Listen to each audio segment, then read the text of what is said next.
Let's see if that's working.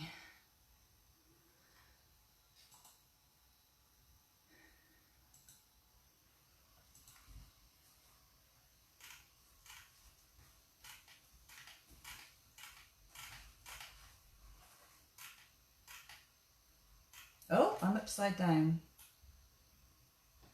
Okay, I'll just need to try and sort that out, just a moment.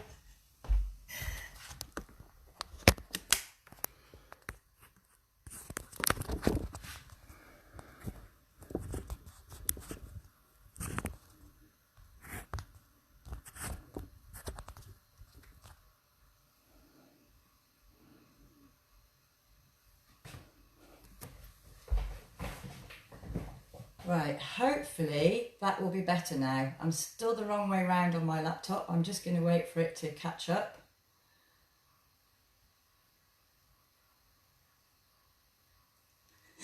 Sorry about this.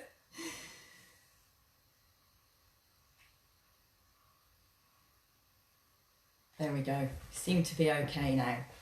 So let me just scroll down the page and see if anybody has posted any questions as yet.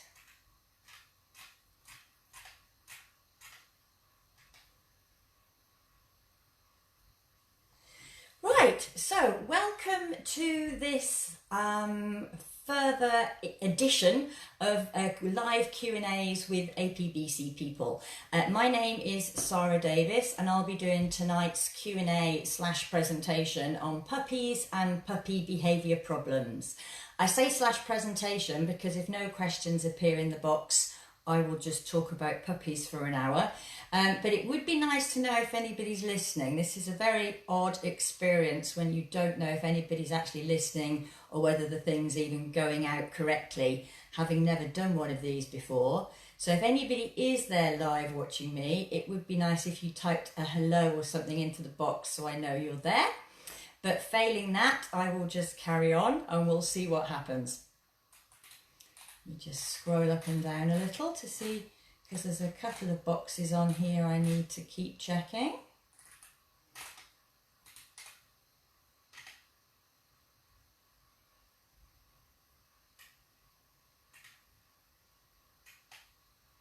Ah, super, right. You can hear me, you can see me. I've got a few boxes that I need to scrolling between, so forgive me if I get a little distracted from looking at the screen.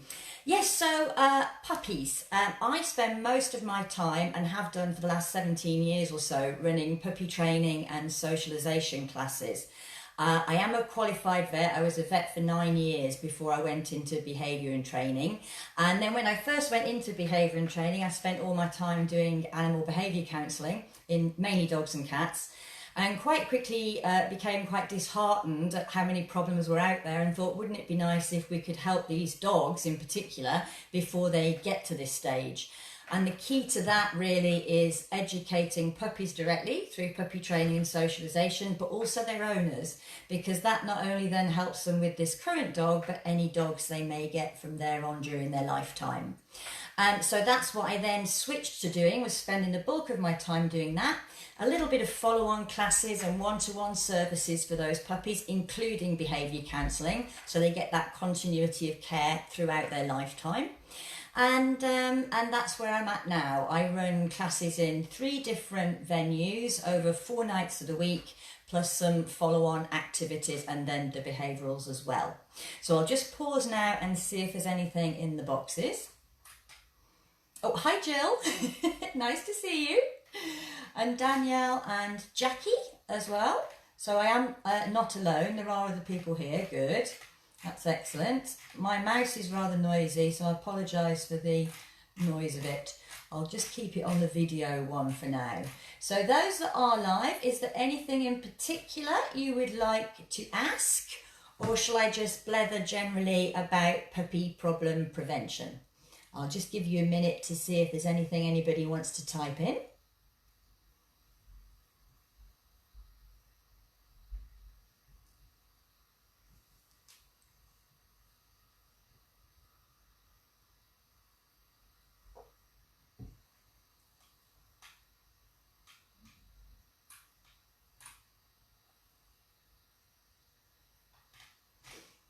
Just scroll up and down again.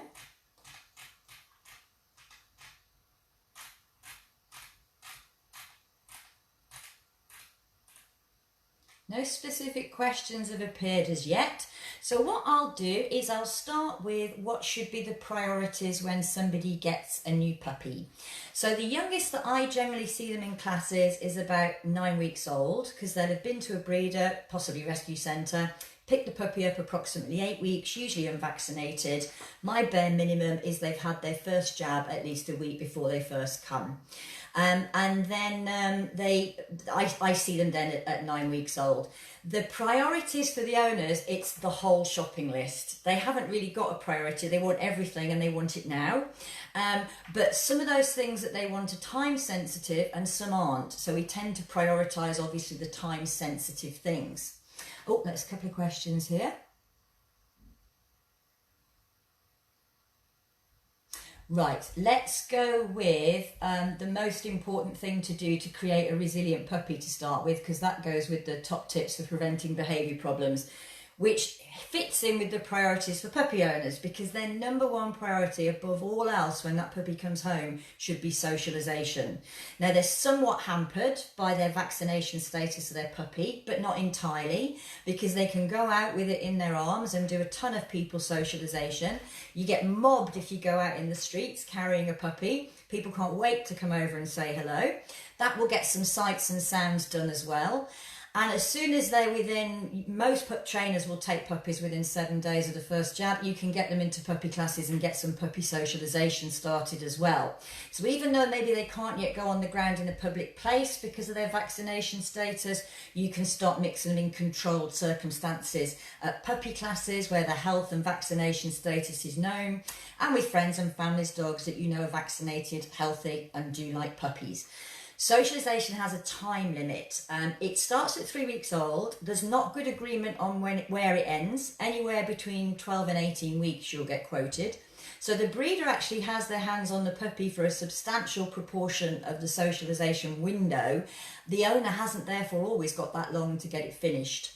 Socialisation is not just about exposing them to a large variety and volume of dogs, people, sights and sounds. Those experiences also need to be positive. So I tell my owners to go out armed with food. And the very best experiences, the ones they can get the most bang for buck with, are the very, very first ones. So the first time a bus goes past, give that dog some food. A first time a 6-foot bloke with a beard comes up to say hi, give the puppy some food. Those first experiences are very important. We can get big bang for buck out of those. So that's the time to crank out the good stuff and give it to the puppy. Don't just take them out there and let them absorb stuff. Take them out there and make sure they're enjoying it, because that will boost your socialisation no end. So let's just have a little look here. So I would say for a resilient puppy, yes, socialisation is absolutely essential. If they've been well socialised, they're ready for some bad experiences. They're going to bounce back well from them. So for example, if a dog has had 100 plays with other dogs and dog number 101 attacks it, yes, it's going to have a bit of an effect on that dog, but nowhere near as bad as the puppy who's second time out, having only met maybe 2 other dogs and played with them, it then gets attacked. You're creating padding for the dog by socialising it and giving it lots of good experiences. Filling it with good experiences keeps fear and aggression at bay. And when they do get bad experiences, well-socialised puppies tend to bounce back from that a lot better. So the resilience comes with the socialisation. Hi Rosie, yes, I do off-lead play sessions between puppies in my classes. My puppies, classes I have a 6 dog limit. But then as the 6-week session goes on, I invite the puppies that are going to be going into the next course to come and join the puppy play part of the evening. So the first half hour of every evening is a play session for the puppies. And I have a barrier, so I can divide the room into 2. It's a see-through barrier. It's essentially a puppy playpen set out as a zigzag across the room. So on one side we can have the younger, shyer, smaller puppies. And on the other side we can have the puppies that have maybe now been coming for a few weeks and enjoying a good wrestle and a good play. They can go on the other side. And when I get new puppies come in to join the group, they actually get a few minutes off the lead on their own at the start of the session, so they can move around the room and get the lie of the land. I also encourage those owners to come early so the puppies have got time to warm up to the environment before the other dogs start to arrive. And by doing it carefully like that, giving the newbies a bit of extra time, getting them in there early, come in with the really excellent food on them, and staging the groups of dogs, so we haven't got the big brash wrestlers meeting the little shy, tiny, unsocialised puppies as yet, that it all goes really rather well. I'm very keen to coach owners on what normal play looks like, because normal play can freak a lot of owners out. Can be very toothy, very noisy, and a lot of them are very uncomfortable around it. So you spend a lot of time in puppy play sessions actually normalising normal behaviour. And I do actually do a separate session within the 6 where there's no dogs, and the humans only night, the puppy parents evening as I call it. And that night, one of the things I do is a body language presentation, and I show them several short videos with a good range of what normal dog play looks like. Then the next play session that they come to, they are so much more comfortable about what normal dog play looks like. And we very rarely get any problems mixing the puppies off the lead. If there's anything in particular you want to ask about with relation to off-lead puppies, then certainly I can answer that. Whether you discuss how to do appropriate on-lead greetings. We talk more, yes, actually I do. The night we do the body language, I talk about the greeting of the dogs on the lead, about the polite ways to do that. And in the classes, what we're mainly spending time teaching in terms of greetings is sitting to say hello to people rather than jumping up to say hello to people, and obviously loose lead walking. So we kind of cover a few bases there in terms of on-lead greetings. How best to tackle persistent mouthing. Rachel, are you a trainer or are you a puppy owner?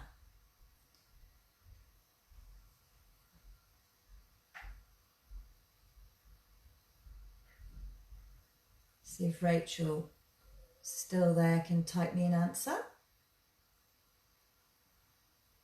No answer as yet. Okay. If you're a puppy trainer, then in my classes we do have a good old stab at teaching what we call acquired bite inhibition. That's partly through the advice I give them at the night where just the humans come, which is how to deal with the play biting when it's happening directly to them. And then also in the puppy play sessions, they're learning their acquired bite inhibition from the other puppies as well. And if you're an owner, that will have made no sense to you whatsoever. So if you're an owner, what happens is they begin life with milk teeth. And even at 14 weeks old, they're starting to replace those milk teeth with their adult teeth. First of all, they lose the little incisors at the front, then the premolars and the molars at the side. They go at around about 18 weeks. And then the last 4 to come through are the big 4 fang-like teeth, the canines, and they come through at about 5 to 7 months old. Now, ideally, what we would like is they've got those jaws under control before they get that full set of adult teeth. So while socialisation is your first time-sensitive priority, the next one is teaching your dog acquired bite inhibition. We want them to know that whenever their teeth are in contact with human skin, they shouldn't be putting any pressure on. They should always be delicate and gentle. And that means even when they're quite upset with you. So you might have put eardrops into a painful ear and they whip round and plant one on you. We want to see that no damage has been done, because at the back of their mind, their dog has that bite inhibition and they don't bite with full force. They bite with the bare minimum. The sort of injury that just gives you dents in your skin, no breakage at all, or the sort of skin breakage you can deal with at your kitchen sink. I have a little saying that I use in my puppy classes that bite inhibition is the difference between dealing with the little wound at the kitchen sink and sticking a plaster on it, or a band-aid, or having to go to A&E. That's the difference between a dog that has and doesn't have bite inhibition. Now, while they've got these little puppy teeth, which are incredibly sharp at the tips, which is why they hurt so much, this is our chance to teach bite inhibition, because the jaws and the jaw muscles are actually incredibly weak. So they can't do any appreciable damage while they've got a mouthful of milk teeth, or they're in that phase where they're just swapping their teeth over. So we have a golden opportunity to teach them how to control their jaws. Other puppies will do this while they're playing with them as well. How the other puppies do it, when they're having a good wrestle or a chase game and the biter bites too hard, the puppy that's been bitten will squeal and then do one of two things. They'll either run off and refuse to play, and they have an excellent way of doing negative body language, dog on dog. They really put the message across that they're not interested. Or a few words will be exchanged between the two dogs. Either way, the biter gets the message that that was not welcome and will not be welcome in future either. And the more and more they do this painful biting and get the same response time and time again from different dogs, the more, as far as we're concerned, they begin to realise hard biting is not the thing to do. All your playmates scatter to the four corners of the room. But if you mouth softly, if you bite gently, people keep playing with you and dogs keep playing with you. But they need a lot of repetition. It's not something they learn quickly. It's not like teaching them a sit. Now, when this mouthing, as owners tend to call it, is happening directly to you, whilst it's soft and they've got milk teeth, put up with it. Just ignore it. So if you're working on your laptop, just carry on and let the puppy do the soft mouthing. Because we want to teach them bite inhibition. Bite inhibition is not no biting at all. It's when you bite, I want you to be very careful with those jaws. There's a distinct difference. We can never guarantee, you see, that a dog won't bite. But what we can try and do is teach them bite inhibition. So if ever they do bite, they don't do any damage or appreciable damage. So bite inhibition is the difference between a hard puppy bite and a soft, gentle one. So we let them do the soft, gentle ones. But as soon as they get overexcited or frustrated because you're not taking the bait and you're working on your laptop and they plant a hard one on you that does hurt, I recommend to owners that they do a high-pitched yelp, a little ow, and then they get up and they just leave the room, or they put the puppy out of the room for about 3 minutes. Now, there is a more complex version of that I talk about the night that my puppy owners come to the puppy parents evening, but we really don't have time to go into that in depth tonight. So the short version is the squeal, get up and leave the room, or put the puppy out the room for approximately 1 to 3 minutes. Let them back in the room, depending on what sort of mood they're in. If they're in one of those fizzy, mad half-hour jobs, you could have to do that 3-4 times in a row before they come in the room and leave you alone. But you're needing to be relentless with this. Get the persistent message across that hard bites will get you put out of the room, and the soft ones you can stay in. And then once you've got rid of all the painful bites using that method, so all you're left with is the soft mouthing, you've got multiple ways you can deal with that. You can deal with that just by ignoring the dog. Dogs do eventually learn when they get ignored for doing something to stop doing it. Temporarily, the behaviour does tend to get a bit worse before it gets better, because their first instinct, they don't really have a plan B, they just try plan A even harder. So their first instinct is just to grab at you even more. So just lots and lots and lots of soft biting. But then when they realise you're not going to take the bait, they give up. So ignoring is a perfectly acceptable way to deal with the soft biting, as is redirecting them onto their own stuff. So let go of me, so if you've got a cue for letting go, such as a leave it, you can use your leave it cue and then give them something of their own to be getting on with, and that will occupy them rather than their game being to chew on you. And certainly mental stimulation has a big role to play in play biting. If we get a puppy's mental stimulation right, so they're nicely worn out through the day, those mad half hours in the evening when they tend to do the bulk of their play biting are a lot more livable, just because you've got the dog worn out nicely. But then any play biting that you're left with, you can deal with the squeal and the timeout procedure. Now let me just catch up with a couple of things in the thread here. Best practice, hang on, teach puppies to be alone. Speak a little about best practice setting a new puppy into home after leaving mum, particularly crying overnight. Those two kind of segue into each other to a certain extent. Let's deal with the crying overnight one first, and then the general sort of home alone.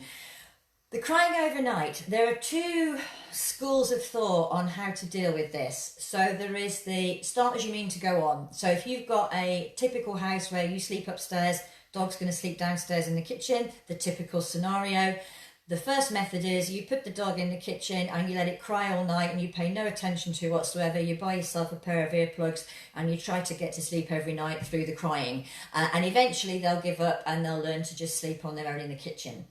The other school of thought is, oh, no. Puppies are really in quite an anxious state when they're doing this. We've brought them away from their mothers at a very sensitive time. They're not really used to being on their own. To plonk them in a cold kitchen on their own, away from any living creature, no wonder they're anxious. This, you must actually get them into the bedroom with you and then wean them to where you want them to be long term.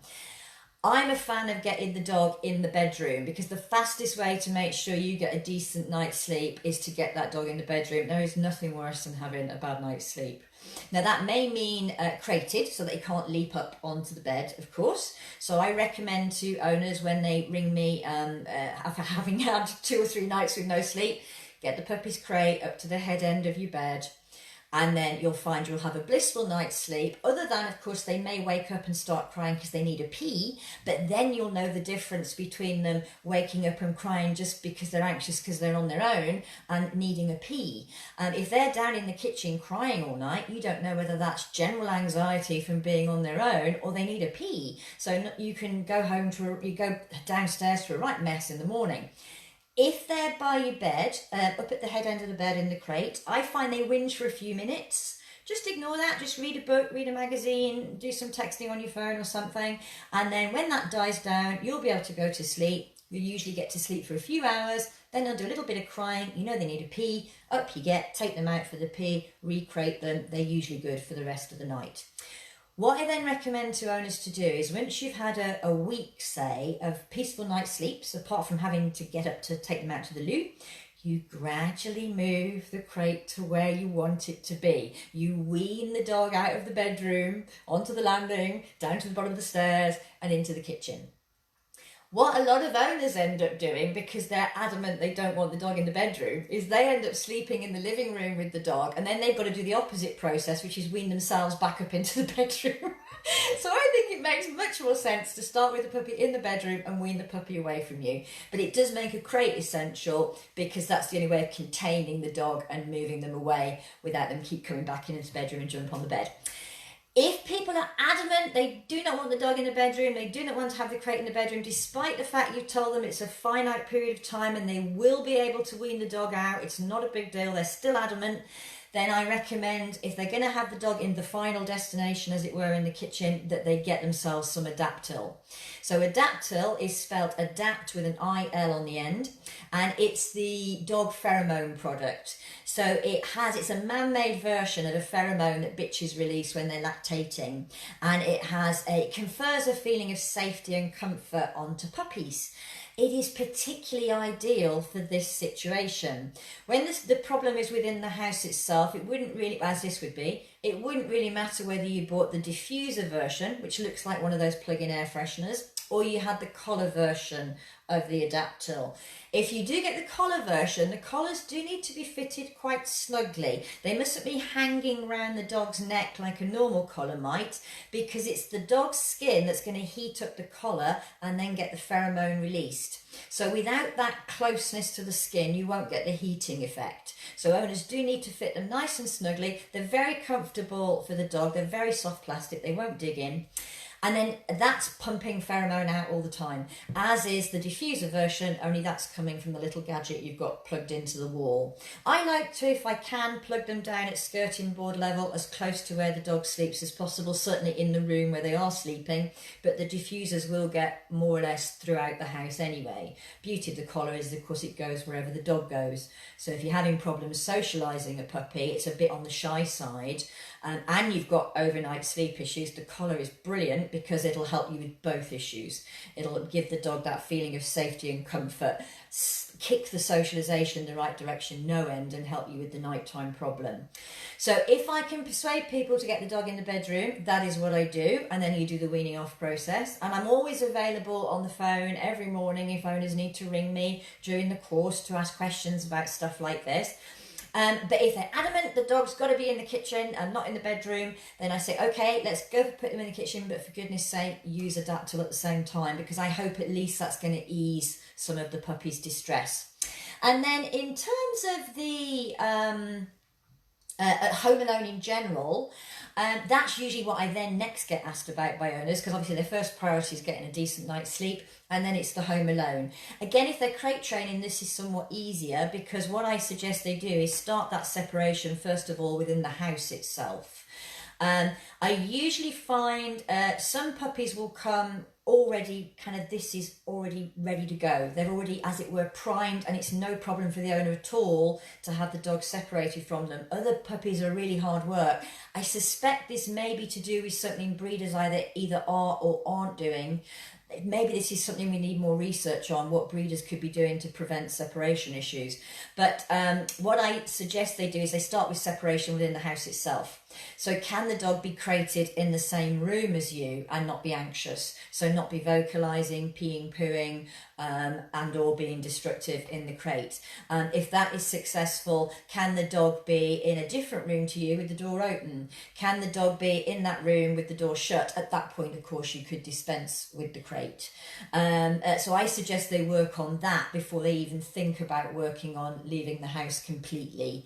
But I do find a lot of owners have an easy ride, and some owners have a really hard ride, and I suspect it could be to do with something breeders are either doing or not doing. And so some of these puppies come with this kind of already installed, as it were, and some you've got a bit of a job ahead of you. But a lot of them seem to come good within a few weeks, but yes, a small number will go on to get full-blown separation anxiety, and those dogs will need more significant help.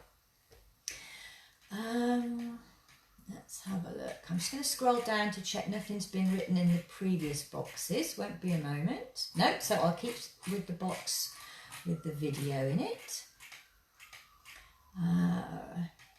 Somebody has written something here.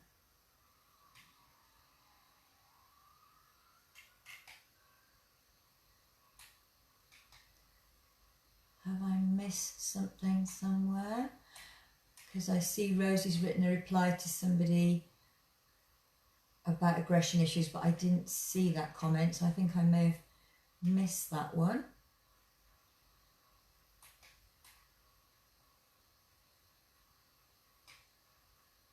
Click on that, see if that helps. Oh, hang on, I've got a new screen now. Maybe that I might see more of the thread. Oh, here we are. Sorry about that.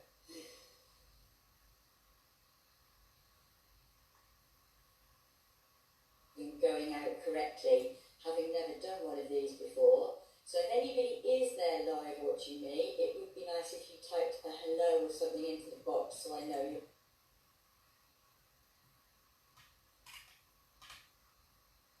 Oh, I think I might have done something to the video. Can somebody just tell me if they can still see me okay? Because I just switched pages there and the laptop went a bit odd. And I'm just concerned I may not be live anymore. So if somebody could just tell me that I am, that would be very helpful.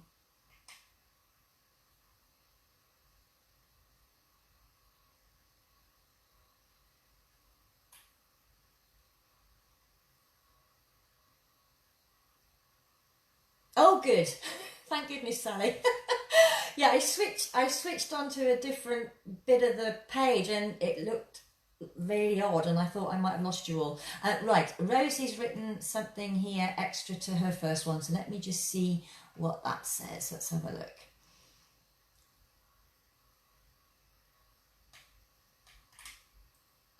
Oh, now I've lost Rosie's thing. I think I got the gist of it, Rosie. Right, yes, the balance between the off lead and the on lead. What I do in my half-hour play session, I'm specifically looking to get the puppy socialised with other dogs, and for those that are struggling with people. Generally, I find the puppies struggle with other dogs more than they struggle with people. But I do aim that it's not just play for half an hour. That is absolutely not the case. So what we do, whilst they're playing, one of the things we do is collar grabs. Because it's a well-known thing amongst us trainers that an easy way to be bitten is by grabbing a dog and frustrating them, thwarting them from doing what they want to do. They turn around and plant one on the person that's grabbed one. You get a redirection bite. So during the puppy play sessions, we do grab the puppies out of play by their collar or their harness and pay them.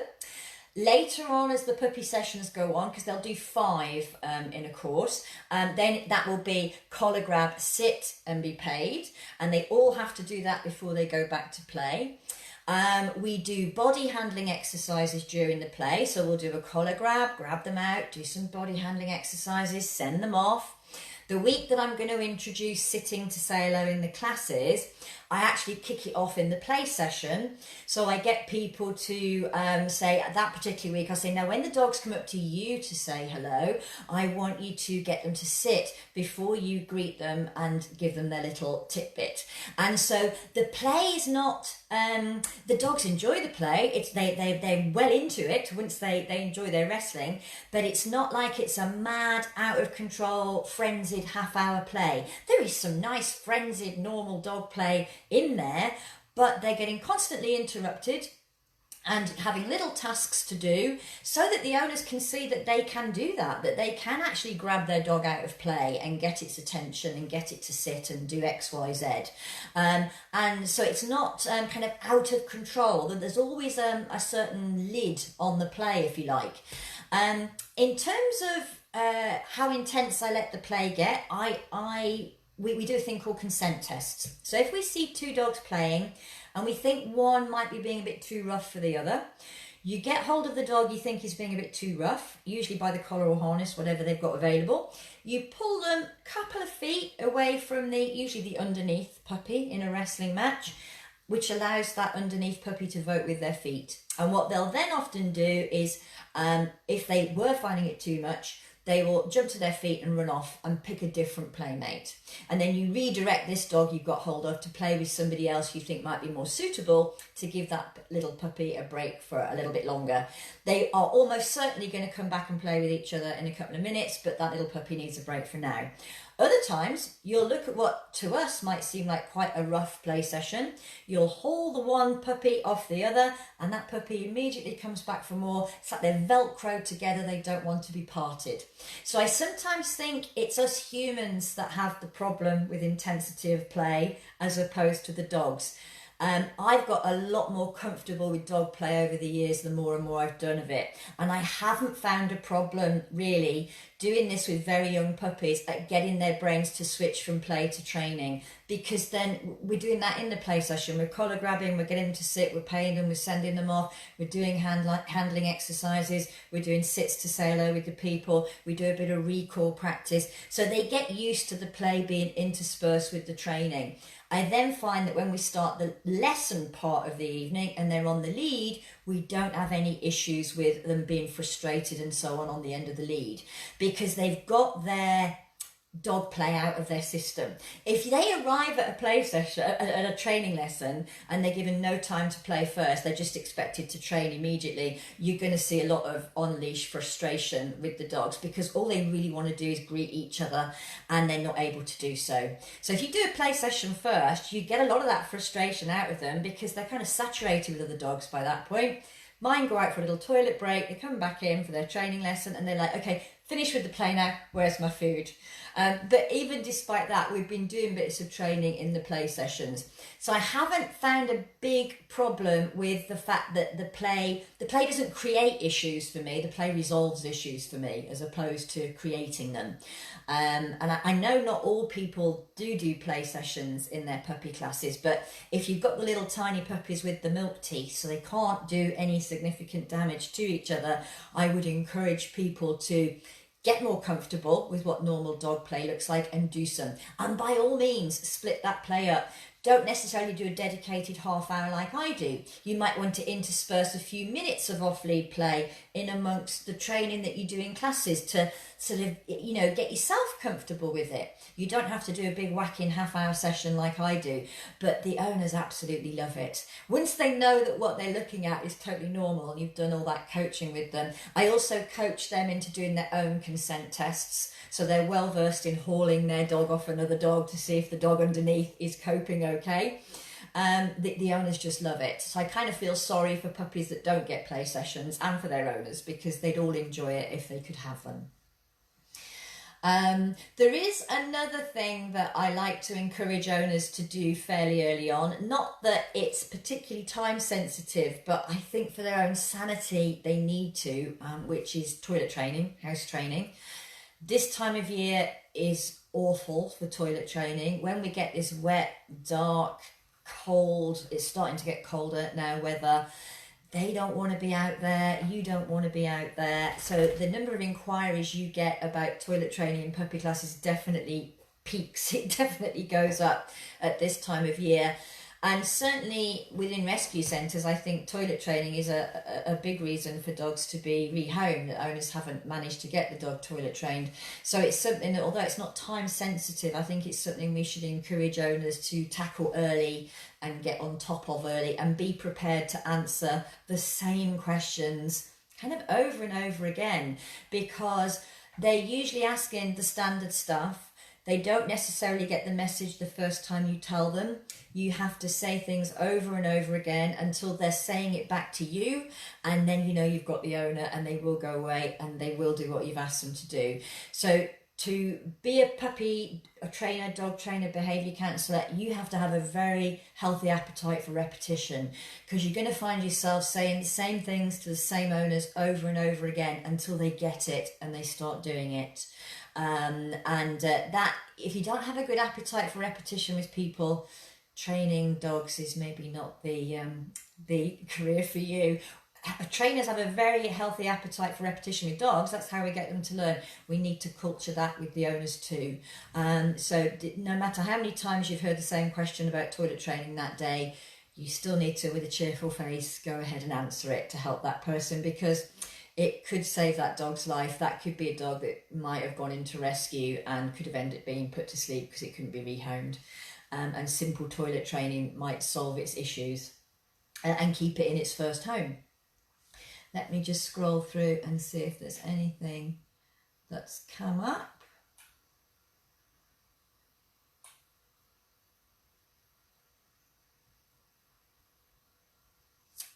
Don't think I've missed anything. If I have missed something, feel free to type it in again so that I see it.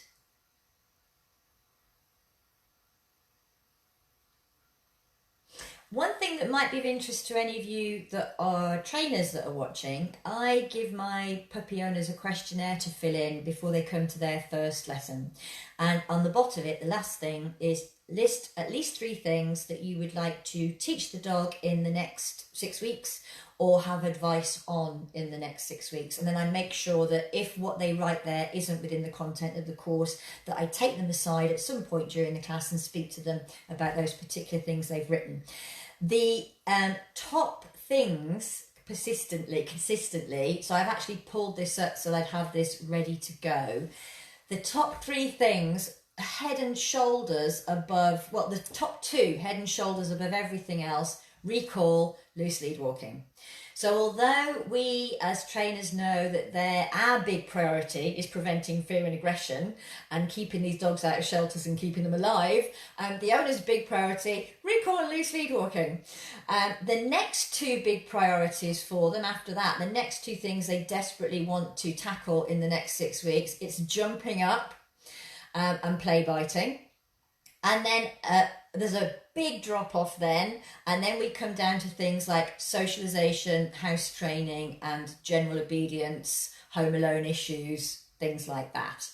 And certainly the battle I have sometimes with some owners in puppy classes is getting them to slightly shelve the installation of obedience behaviours like loose lead walking and recall, in preference to getting the socialisation done, the bite inhibition training done, the house training, the nighttime issues, the alone training. Those are the initial priorities. Some of those can be started off even before they come to puppy class, of course.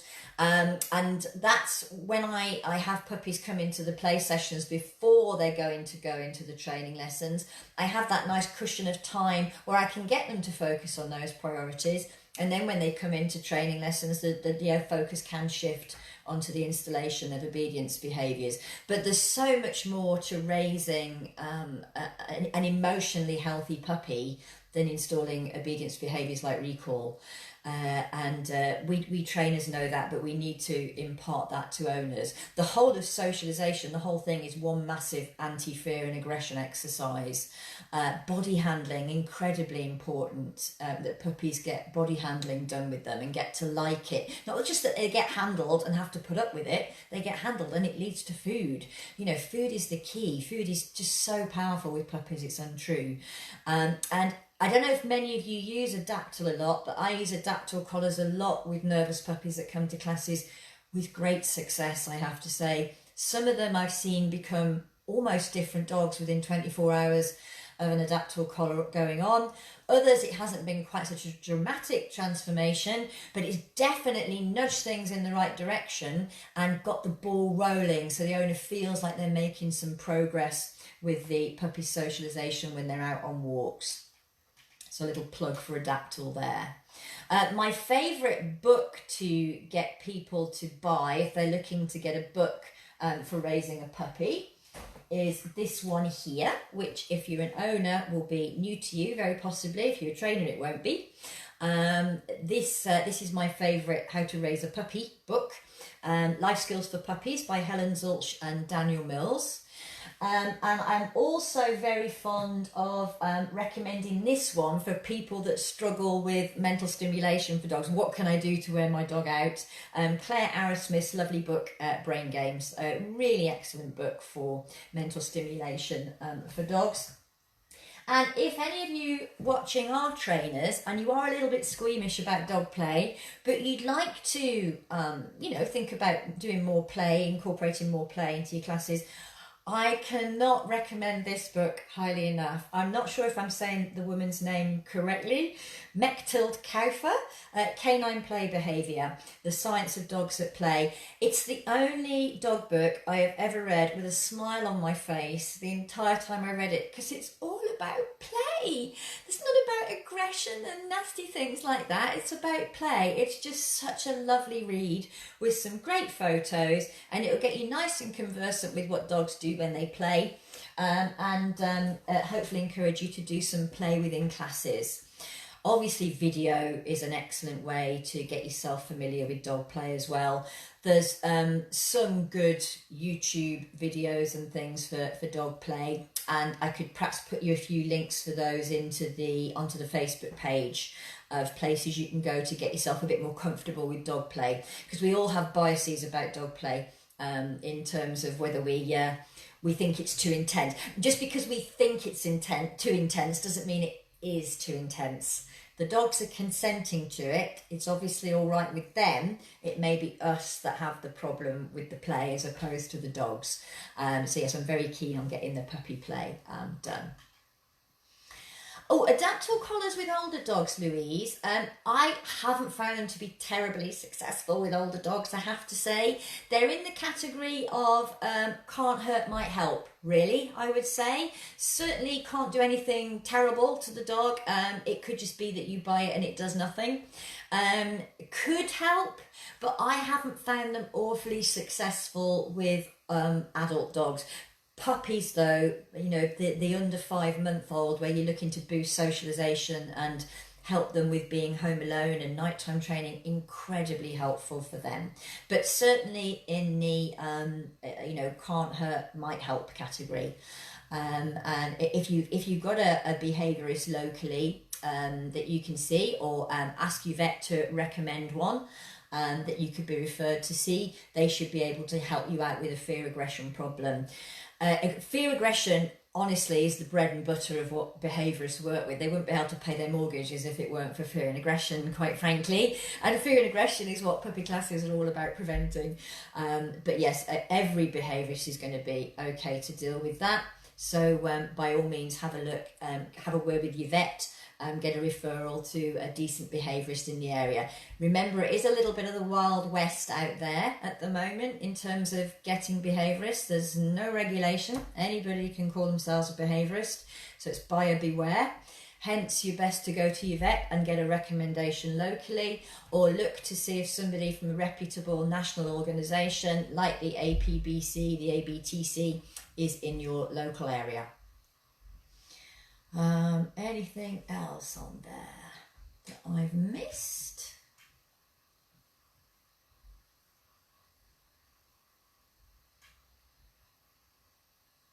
Don't think so. I will just scroll and check the other boxes just in case.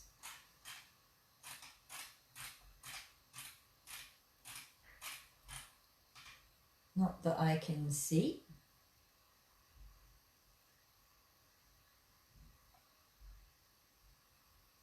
I have had occasional success with Adaptil with easing sound phobias around firework time and things like that, but other than that, I can't say I've had any great success with them with adult dogs.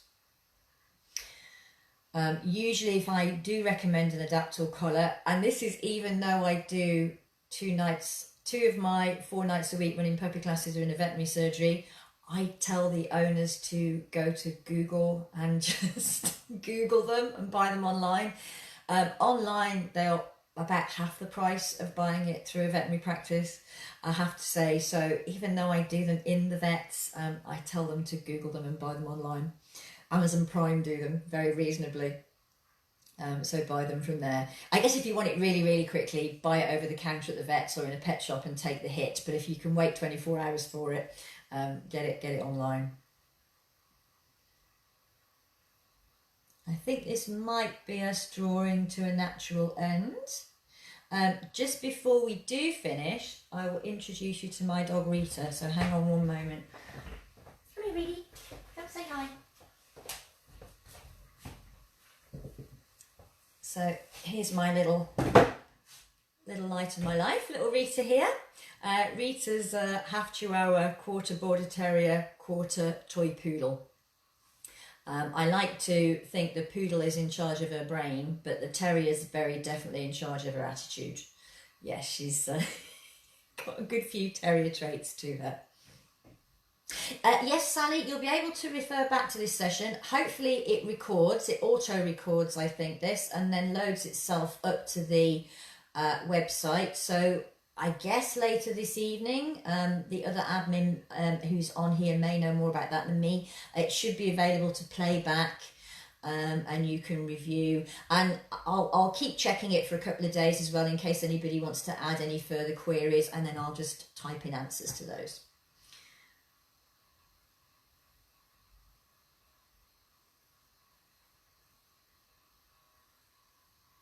Rita is adorable. Thank you, Jill. She's fabulous.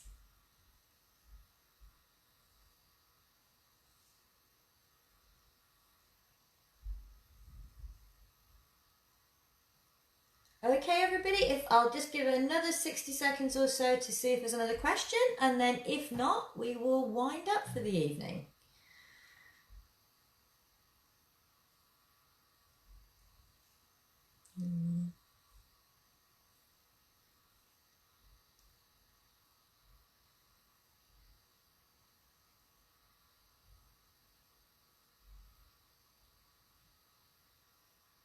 She isn't a rescue, Sally, but she's the result of an accidental mating between 2 dogs in the same household. So one was a Chihuahua cross Border Terrier, one was a Chihuahua cross Toy Poodle, and the Border Terrier was the mother. She was in season, and they didn't realise that the 6-month-old Chihuahua cross Toy Poodle would be capable of having a fertile mating, but yes, he was. So she was the result of an accidental mating between 2 dogs in the same house, who've subsequently been neutered. So there was just the one litter. They all look completely different from each other. And she's turned out to be a right little scruff bag with a beard, but she's marvellous. Absolutely marvellous.